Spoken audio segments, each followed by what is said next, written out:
நீ முன்னால உட்காரு, முன்னால உட்காரு.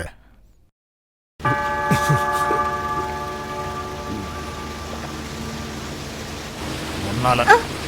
என்ன ஃபாதர் இது?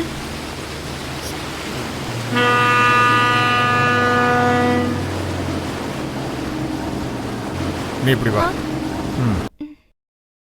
எடிசன், நான் இவனை கொஞ்சம் சர்ச் வரைக்கும் கூட்டி போயிட்டு வந்துடுறேன். சின்ன ஒரு வேலை இருக்கு, உடனே விட்டுறேன்.